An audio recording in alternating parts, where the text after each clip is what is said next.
G'day and welcome back to Spectator Australia TV and CounterCulture, where we take the premium cuts of red meat from the Spectator Australia, pair them with the finest research from the IPA cellar, season them with common sense, and serve up a sumptuous degustation menu of the best digital media content that Australia has to offer. Today, we'll be making a meal out of our so-called Liberal government in Canberra. Jim Allen roasts the federal government over its never-ending spending spree. Maurice Newman skewers Scott Morrison over his failure to stand up for Liberal values. Andrew Bushnell serves up his take on why the government should embrace populism. And in our usual segments, Rowan Dean dishes up his take on that interview and why Prince Charles is to blame for it all. And Sarah Dudley spills the secret sauce behind the front cover of this weekend's magazine. So grab a plate, take a seat, and let's dig in.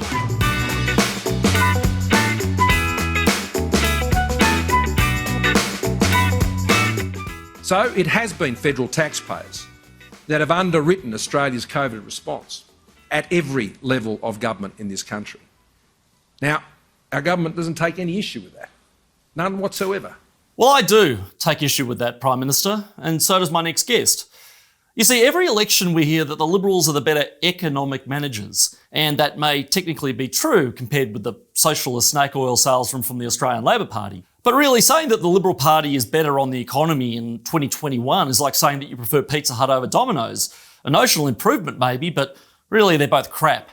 Make no mistake, the Australian economy is a house built on quicksand and it is sinking into $1 trillion debt. Now, this isn't some dry economic argument. It has real-world consequences. Wages are barely keeping up with inflation. A flood of cheap money is doing wonders for the asset owners, but nothing for ordinary wage earners. And the so-called COVID-induced recession has thrown thousands of Australians onto the dole queue. But GDP is on the way up, so that's a good sign, right? Well, not really, says James Allen in a scorcher of a piece in this weekend's edition of the Spectator Australia. So let's hear what he has to say. Well, joining me now is Professor of Law at the University of Queensland and Spectator Australia regular, the great James Allen. James, how are you, mate? Fine, thank you, Gideon. Thanks for having me on. You've written this sensational article basically demolishing the Morrison government over its economic management, something that should be a Liberal claim to fame but is not. You've mentioned specifically the metric of GDP growth and how the government boasting about a 3% rise in GDP really isn't that much to crow about. So for our economic layman watching, what is GDP growth and why is it a misleading indicator of the health of the economy? So when you look it up, GDP just measures economic activity. Its two main criteria are household spending and government spending. So if the government spends a lot, GDP by definition goes up. It's not, productivity or any of the other things. And so in a way, it's a very Keynesian measure. It's not worthless. And so when I watched Josh Frydenberg, the treasurer, do the sort of sky after dark circuit with everyone going, whoa, GDP went up 3.1%. I thought, well, this is pretty much a worthless measure. So leave aside that on GDP per capita, Australia has not done well. So the last 30 years, everyone goes, GDP's been great. But if you double the population of a tiny country, GDP by definition explodes, but people could be much worse off. And Australia has done no better in per capita terms really than Japan, which has no immigration. So one of the ways we've increased GDP over the last 30 years is just to run the world's biggest Ponzi scheme, mass immigration. We come to COVID, and the problem, it seemed to me, with bragging about how you're doing right now is that you've sort of missed the fact that Josh Frydenberg and Team Morrison are massive spenders. They outspent Justin Trudeau in dealing. You're joking. To brag about. When Howard and Costello stepped down or gave their last budget, we effectively basically had zero government Commonwealth debt. And I don't know, it was like $220 billion of spending. That's 15 years later we're talking about now. Got $1 trillion of debt. Most of that time was coalition government. So it's not like it's been all Labor. They don't do anything. And what spending is going to stabilize in a few years at about $600 billion. So they're spending like drunken sailors. Yeah. Or since GDP in large part measures government spending, of course GDP is going up. What is this influx of cheap money doing to not just economically but socially? And maybe you can touch on also the role in the Reserve Bank of all of this. Unless you buy into that modern monetary theory mumbo jumbo, inflation has to pop up somewhere, and it's popping up in assets. So basically, I think they're monetizing the debt in a way. And so that's great if you've got a house or two houses, or it'll also show up in the stock market indice. I mean, everything's going up because there's so much more money. And that's great. You know, if you've got stuff, I've got a house, but it's terrible for my kids. It's terrible for hardworking young people. For all the talk of the left of inequality, there is an issue with inequality. You know, wage earners who earn their money in Australian dollars, for example, will be disadvantaged. Asset speculators who have wealth will be advantaged. Not one person from the left, as far as I'm aware, is saying this reckless what Kevin Rudd, to his credit, once said, which is this reckless spending must stop. But you wrote in your piece that unless you believe government spending drives innovation and productivity, we're trending in a really bad direction. The problem is people do actually believe that. They do tend to believe it, but there's no evidence for it. If you look at the countries where government spending is 50% plus of GDP, so we're talking about Greece and Italy, and I guess sub-sovereign level Scotland, they don't have very good outcomes. They have no productivity it's like and we're I don't know what, I just read this, so I'm open to being corrected, but I think we're trending towards a peacetime record of Commonwealth state government spending trending towards 40% of GDP. Ugh. That is terrible. I think we need to face facts here that the Liberals have culturally and institutionally been too high spenders. But look, just on that, I'll ask you without notice. Let me just say something to that, Gideon. I mean, the counter argument, the only one I find plausible is if you're a Stephen Harper like Prime Minister in Canada and you make an effort to cut spending, you know going in that sooner or later you're going to lose. Yeah. And what's going to happen is that the left-wing party is going to come in and explode the spending. So there is a school of argument that says, look, why don't we spend on our priorities? Yeah. And that, because there's no way to stop the left from coming in and blowing out the spending. Now, if you find that plausible, then at least you should be aiming for taxing cuts, because they're harder to turn around. Yeah. I mean, blowing out the spending the way this coalition government doesn't even serve the argument of, well, sooner or later Labor's going to get in and blow. So make it hard for them. Cut taxes, which is a form of spending, of course, because you're not being able to meet your debt obligations. Do something that actually makes it difficult. I mean, Harper reduced the GST. That's the only example in the democratic world. And that's very hard to turn around. Even Trudeau's finding that hard. Well, we may as well spend because otherwise Labor will run on it and come in and spend anyway. Well, what the hell is the damn difference? What will we be in a $2 trillion debt instead of a $1 trillion debt? I mean, it's monopoly money at this stage. It's totally meaningless. I mean, one of the things that really irks me about this coalition government, and they are a massive disappointment. I mean, I still think it might have been better for Shorten to win the 2016 election and let them do all this. At least we'd have a coalition that stood for something. You can't put your finger on anything they've really done. But there's two main elements. There's the economic element, which is incredibly disappointing. But even more disappointing is the complete lack of concern about all freedom-related issues in this. If they were big spenders, but they were actually doing something about the inroads into basic civil liberties, you might be able to swallow it a bit better, but they don't do that either. You can see a prime minister who says freedom's a third order issue, and then he doesn't make a comment about Pell. He doesn't make a comment about the total lack of procedural fairness in how Dyson Hayden was treated, or Christine Holgate, or the SAS officers. Correct, yep. Yeah, and then you see that when this horrible attack on Porter comes, well, it's not like they did anything for anyone else. And so part of you says, well, it's ridiculous to try to respond to 30-year-old allegations in any system committed to procedural fairness. But on the other hand, you think, well, they never stand up for anybody. Just remember that Porter didn't say a word about the hatchet job on Dyson Hayden. I don't know whether he did it or didn't do it, but the way the procedures that were used were shocking. And the same goes for what's happening right now with the SAS. Who goes and apologizes to other countries before you've had a proper procedure? Now, you wrote that it is wrong to call this a COVID-induced recession. And I agree, this is a government-induced recession. So can you talk us through a little bit more about how you reached that conclusion? Basically, when you look at comparisons of countries that have locked down and countries that haven't, there is actually no statistical evidence at all that lockdowns work. So if you compare Florida, which basically hardly locked down at all, to New York, they have half the deaths per million. If you compare us to Taiwan was much more attuned to they've done better than we have. Yeah. Look at Sweden, it comes in about 24th in Europe, in the countries, and Sweden didn't lock down at all. So did it do worse than we did? Yes. But it's a northern hemisphere country with really cold climate. It did better than Britain, which has one of the strictest lockdowns. Yep. And so if you run through some of the problems, it seems that lockdowns, there's no evidence they work. It's pretty clear that politicians love power.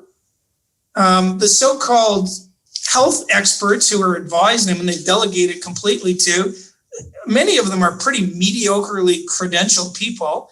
And if one thing we know from this whole COVID saga, it's that claims to expertise look pretty threadbare. Yeah, well, the so-called experts have basically screwed up. Niall Ferguson, who did the modeling, he hasn't gotten anything right in his whole professional life. He got BSE wrong. He got foot and mouth wrong. His claims that what would happen in this COVID lockdown, if you didn't lock down, have been wrong by, a couple orders of magnitude. And as a parallel, you see the official experts, warnings on climate change. None of them have ever, eventuated or come to fruition. And every time there's a mistake, the modelling is now telling us this. The emperor has no clothes on this stuff, and it's absolutely showing. But anyway, Jim, I could go on for another 3 hours with you, but unfortunately we do have to go. But thank you for coming on. Excellent. My article. pleasure. You guys are doing God's work, and the Spectator's great. I hope we can get more and more people to subscribe because, it's one of the sane outlets in this country. From your mouth to God's ears, Jim. Now, if you're enjoying this show, please subscribe to this channel, Spectator Australia TV, and please give this video a like by clicking the buttons down below. As you all know, the YouTube algorithm, and as I've said, does not like conservative content one little bit, and every like, every click of that mouse helps us defeat the scourge of Silicon Valley censorship. And thank you to everyone who helped us get the message out last week. Thanks to your clicking, your subscribing, your liking, your sharing, we are closing in on 2,000 subscribers on YouTube, which is huge for a brand new channel that's only been around for a couple of weeks. So here's a bit about what you had to say about episode 2 of CounterCulture in the comment section of our YouTube video last week. Kelly writes, "This is absolutely the best show on any platform." Well, thank you so much, Kelly. We're so glad you're enjoying the show. It's great that we can offer the kind of common sense content that you won't find anywhere in the so-called mainstream media. But thank you for that lovely feedback. Charlie writes, "Gideon just hates Justin Trudeau because he has better hair." Charlie, that is fake news. I would happily go toe-to-toe with that simpering, woke, girly man in a hair-off any day of the week. Besides which, I don't hate Justin Trudeau. I don't hate anyone in politics, except Dan Andrews. And Bruce responds to Prince Charles's embrace of the Great Reset, which we talked about last week, under which apparently we won't own anything. He writes, "When Charlie, the Duke of Cornwall, relinquishes his ownership of 53,300 hectares in England and Wales, he may have a modicum of credibility. Perhaps our future regal head of state could be referred to as the court jester." Well, Bruce, I'm sorry, I don't agree with you. I think that is a terrible insult to court jesters. Personally, I prefer to call him the village idiot.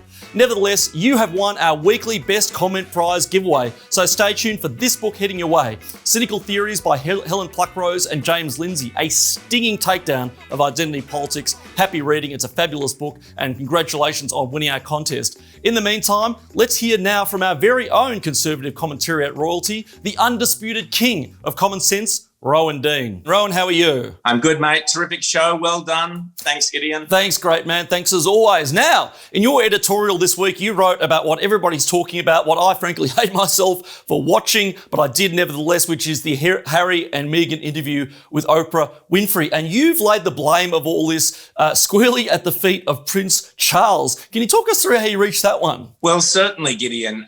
What we've now seen is the woke aristocracy, if you like. I'm sure there's a wokeocracy pun there somewhere. But this is the new era of woke, where tradition, morality, the old values loyalty, of being loyalty to the family, of tradition, of common sense, of rational thinking, of logic, have all given way now to this new woke. It's how I feel. It's what you said to me. Was I offended? Was I upset? Did you respect me? All this rubbish. Well, how did the royal family suddenly land itself in this world? Certainly the Queen has never embraced any of this nonsense, but who has? Well, of course, Prince Charles. And for a couple of decades now, basically since he was reviled at the time, particularly of Diana's death, but in the run-up to Diana's death, Charles was a figure, I remember I was living in London at the time, that people did not like at all. They did not like the way he treated Diana. After her death, after her passing, he embarked on this whole kind of woke crusade. It wasn't called that then. But he embraced climate change, all these faddish causes, trying to make himself, popular. That has led to a situation now where Charles espouses absolute socialist garbage like the Great Reset. He talks about the end of the world in only a few years. He's quite happily photographed with Greta Thunberg, a nihilist, a doom monger, a hardcore left winger. And he's playing a very political role based around the new ideology, Gideon. And unfortunately, his two boys, the worst of which is Harry, have picked up on this and gone, oh, well, that's how we should behave. And really, the damage Charles has done, I've been saying this for a while, because of embracing climate change dogma and this whole idea of Charles is there to save the world. Well, guess what? Suddenly Harry has to compete, and he's found the perfect woke wife to do so with. And unfortunately, all those old values of the firm have gone out the window. Yeah, and you're right. And the politicisation of the royal family did start under Charles. And I've always said, basically, I'm ambivalent on the Republic, for more or less. It's a hobby horse of the chattering classes. I don't really care one way or another. But if Prince Charles becomes King Charles, then I'll have to be going and putting on a bandana and joining Peter Fitzsimmons, because I will be the biggest Republican going. Let's not understate how serious this is. We are looking at the Queen of England and the British monarchy being cancelled here. Precisely. And what a victory. What a victory for the socialists. This is the woke revolution.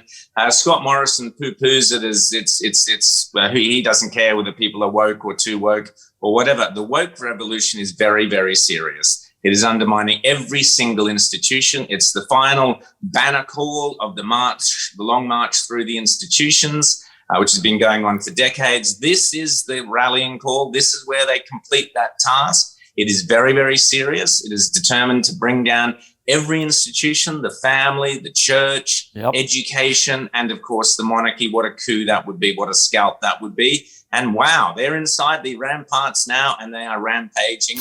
And it is as serious as it gets. Well, it's very serious. Now, turning to other serious matters at home, the theme of this episode of CounterCulture and the recurring theme through the weekend edition of The Spectator Australia is how the Morrison government is failing us and has failed us. Are we being a little unfair here? Well, Gideon, fair is that four-letter F word that I refuse to use. And I've said that extensively in The Spectator, because what's fair to one person is bound to be patently unfair to somebody else.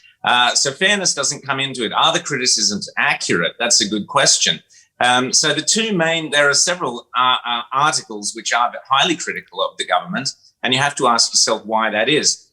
Scott Morrison is disinterested in values, and that makes him a very dangerous leader. The only way we're going to change this is changing it through the democratic mechanisms and through people power. So let's hope plenty of people watch CounterCulture, plenty of people read The Spectator Australia, people get informed, people get the real story, and that we demand better leadership and a better country. But in the meantime, Rowan, well done on another great edition this weekend, and looking forward to chatting next week. Thanks, Gideon. Keep up the great work. See you, mate. And remember, if you want to read more from our outstanding stable of talent at The Spectator Australia, just head on over to spectator.com.au. And if you like what you see there, and we know you will, subscribe to The Spectator Australia today to get instant access to all of our outstanding content, including the weekly Spectator Australia magazine, all the articles in our online section, flat white, and great international authors like Douglas Murray, Brendan O'Neill, James Dillingpole, and many, many more. Just call our special hotline, 1-800-809-233, and quote Spectator Australia TV today.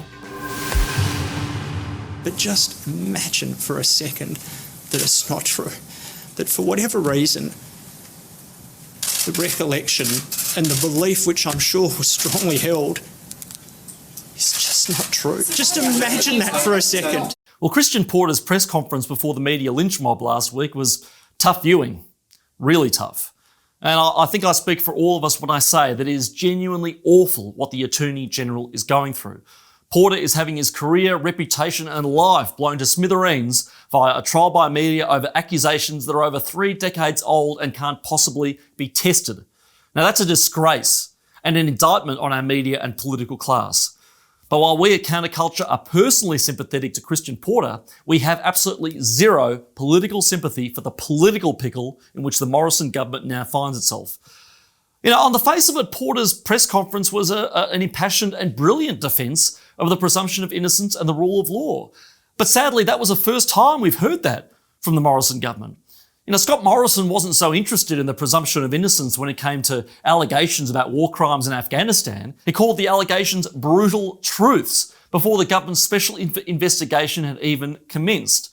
And then there was Australia Post CEO Christine Holgate, who was all but summarily dismissed by Scott Morrison from the dispatch box in question time with no due process whatsoever. And it doesn't end there. Legislative analysis by the Institute of Public Affairs shows that when it comes to fundamental legal rights like the right to silence and the privilege against self-incrimination, the current coalition government has a worse track record than even Kevin Rudd or Julia Gillard. And that's just the start of it. As Maurice Newman writes in this weekend's edition of The Spectator Australia, Scott Morrison is totally missing in action when it comes to defending our liberties, our basic liberties, against a tidal wave of identity politics and COVID hysteria. So let's hear now from business legend and all-round patriot and Spectator Australia regular, Maurice Newman. Maurice, how are you? Hey, Gideon. Very well, thank you. That's good. Now, there's so much I want to unpack in this piece. This really was a roundup of everything the Morrison government is failing on from the perspective of, frankly, liberal values. And let's start with the Christian Porter stuff and the newfound concern for the rule of law. And you specifically mentioned Zoe Buhler, the pregnant woman who was arrested in Ballarat over a Facebook post last year. What does the response from the PM there say about the PM's and the government's sudden concern for the presumption of innocence and the rule of law? That raises the question as to why this didn't spark some sort of comment from the Prime Minister, whereas in the case of Christian Porter, we are told that everyone has to be equal under the law. Now, I don't know whether what the police did in Victoria was lawful under the law, but you would certainly say that the tactics which were used were clearly way over the top and deserve to be condemned. And the range of other things, for example, the Afghan soldiers who weren't given the presumption of innocence, Christine Holgate. Why now? And we know why now, but what does that say about a Prime Minister who's been essentially missing in action? Well, it appears that there are different standards for different people. I think that's really the point you're making, and I agree with you. I think that clearly we are much more outspoken and to the fore when it's close to the government, but when it's for the people, the ordinary people, it doesn't seem to count. And I think this is a very disturbing trend. If it is a trend, it certainly needs to be corrected. Let's move on to freedom of speech. And you mentioned 18C. So where has the Morrison government failed on what should be the most fundamental, basic right of them all, a right to speak and think freely? Well, the Prime Minister he actually went on record as saying that it didn't create jobs, it didn't create more hours work, and it didn't create employment generally. And therefore, he's essentially dismissed it as being unimportant. And I think this is an issue that 18C was, in a sense, a landmark.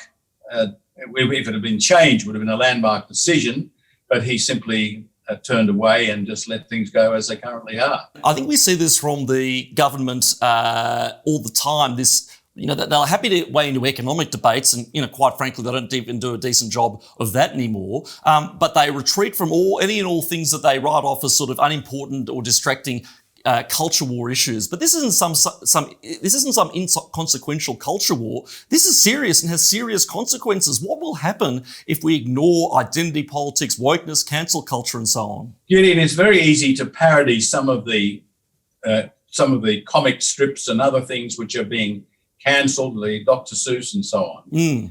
But beneath this, there is a really sinister intent. And it is to essentially dictate what we are allowed to say, what we are allowed to think, what we are allowed to see and read.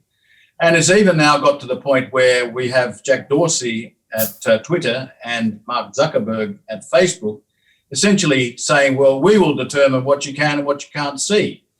Again, I don't hear, I mean, the Prime Minister brushed this aside as saying, well, I don't really care. In fact, he did say, I don't care. It doesn't create more jobs, doesn't create an extra hour work or whatever.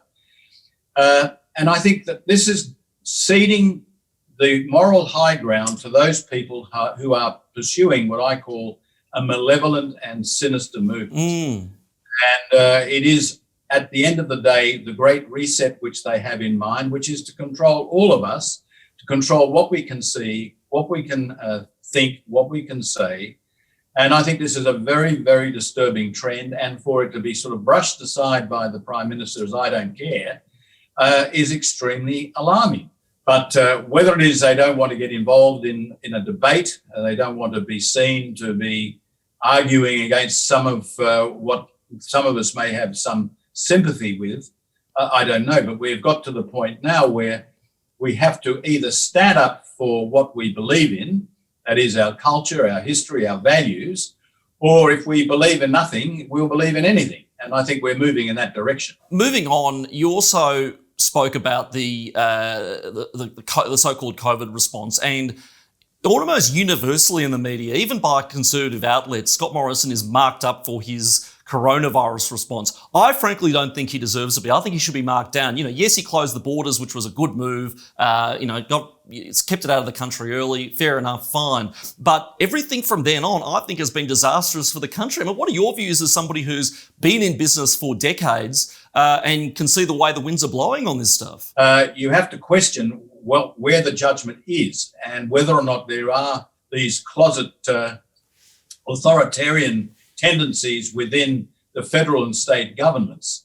Certainly, it seems to me that the National Cabinet has been a waste of space. These people say certain things when they're face-to-face and they go off and do their own thing.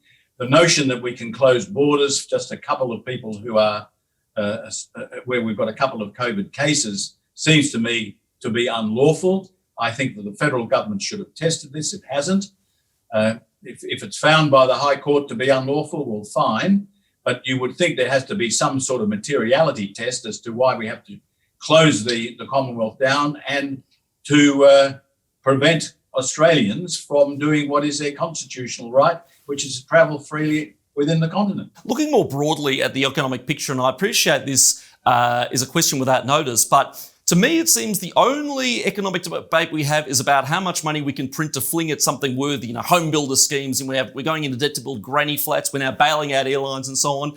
There is no discussion of microeconomic reform. There is no discussion whatsoever of supply-side economics. That's not just the government. That is the media as well, frankly, and the wider, even the business community now. Does the state of economic debate in Australia depress you as much as it depresses me? Well, it does, because one wonders where the tipping point is, that we spend $1 trillion and we go into debt for $1 trillion or $1.5 trillion, and it's not just the federal government, but the state governments.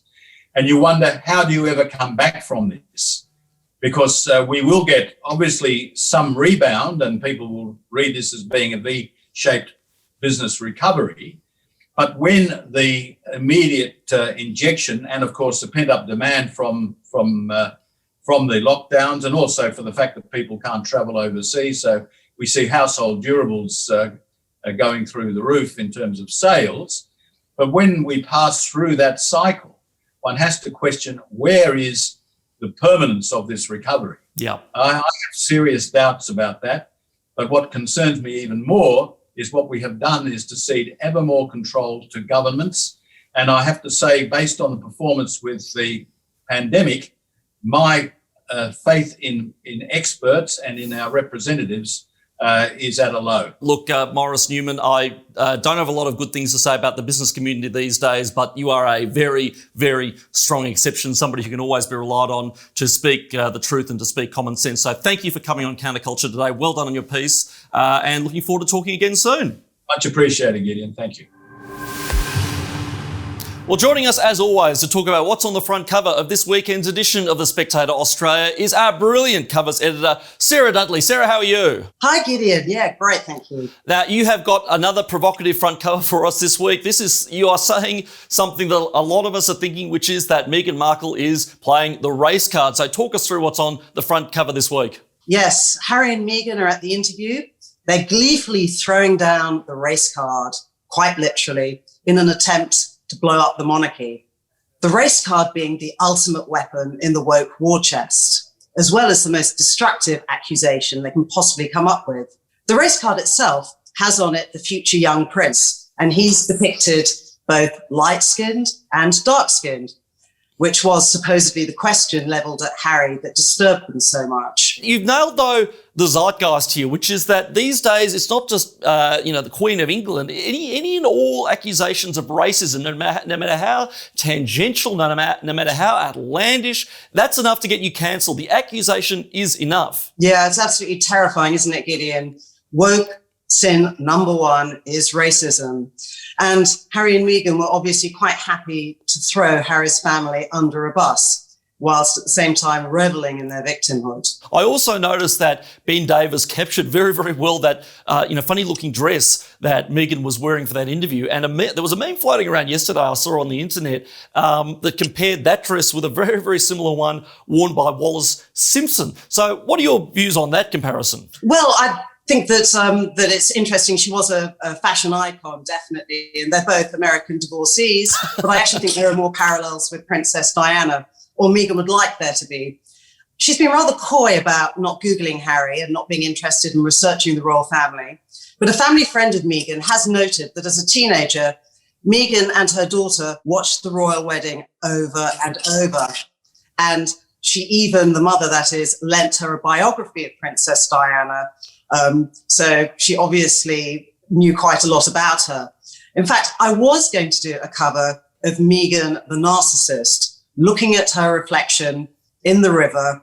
And guess what? Her reflection is actually Princess Diana who's looking back at her. Because I think that's actually how she'd like herself to be seen. Hounded out of the country, ignored by the firm, threatening suicide while pregnant, playing the victim. Of course, Diana was the victim. Yeah, there were 3 people in her marriage, and that marriage was a little crowded, whereas Meghan has Harry, who absolutely adores her. So if Meghan does think she's anything like Princess Diana, I think she might be deluding herself, and she'll always be in Diana's shadow. Well, another sign that things were better in the 80s. That generation got Princess Diana, we got Meghan bloody Markle. But anyway, Sarah, thank you for coming on as always. A great front cover as usual, and looking forward to chatting again next week and seeing what you come up with next. Thanks so much, Gideon. Look forward to it. And now let's see what else is going on in the big wide world of The Spectator Australia. David Flint in the magazine this weekend slams the ABC over its witch hunt against Christian Porter. Judith Sloan takes a deep dive into the policy-free zone that is the Australian Labor Party under Anthony Albanese. Ramesh Thakur uncovers the gaping flaws in the American voting system, and Lord knows we saw a lot of those last year. And online at Flat White, Dr. Thomas Cade explains why children should never be forced to wear a mask. It's an excellent piece, and I hope to have Tom on next week to chat about it a bit more. So just head on over to spectator.com.au to have a read, and of course be sure to sign up for all of The Spectator Australia's brilliant, provocative, hard-hitting content. Just call 1-800-809-233 and quote Spectator Australia TV. And while you're on our website, be sure to sign up for the Morning Double Shot, a daily mix of up-to-the-minute commentary and must-read articles curated by our resident news hound, Terry Barnes. Morning Double Shot arrives at 7 a.m. each and every morning. As the name suggests, it's a shot of news and a shot of comment, just what you need to get you up to get you up and going in the mornings. So check it out, sign up, and be informed. Well, there are a few things wrong with the political culture in this country, all of which we discuss on this show.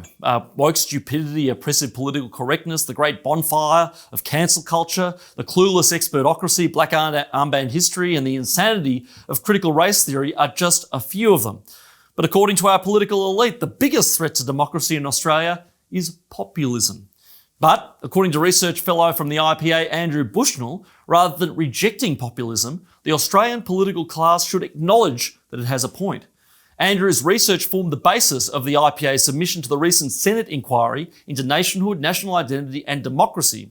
And in this weekend's edition of The Spectator Australia, Andrew talks about how said inquiry totally missed the point.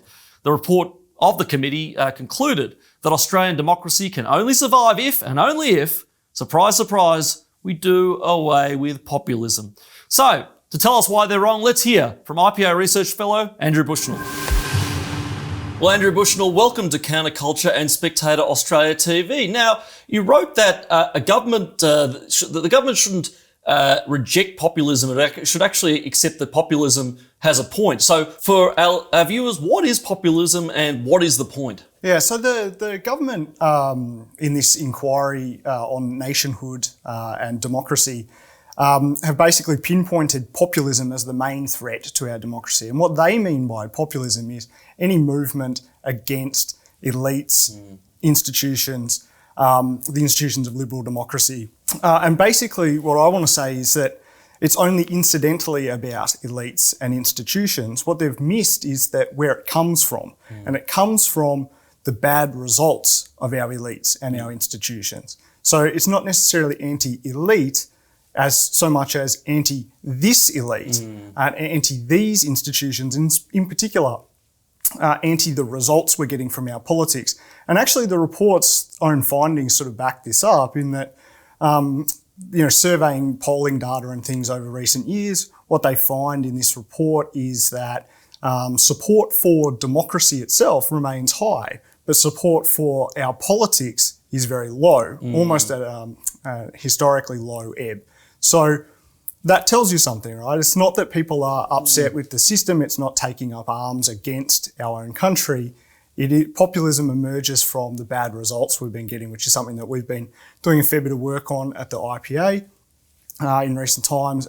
So, for example, we put out a report recently, it was called the Australian Way of Life Scoreboard, which looked at 25 different measures of the Australian way of life and found that over the last 20 years, 23 of 25 measures of decline. And that is so what are some of the measures then? What's then on the decline? So this is everything from home ownership to number of people who are working, the amount of hours that they want to work, through to access to hours for volunteering time and things like that. So things that indicate that you have some time to yourself. So right across, we broke it down into 5 different areas. We had home, work, enterprise, so whether people are founding businesses, governance, which is how the government affects your life, so in terms of the amount of debt that it's taking on and things like that, government overreach, overregulation, and then finally lifestyle measures like whether you have time for volunteering and things like that. And across all of these different areas of the Australian way of life, what we found is a decline over the last 20 years, and in particular since the global financial crisis in 2008-9. And so this is the driver of populism in politics. And we could have had a Labor government for the last 7 years.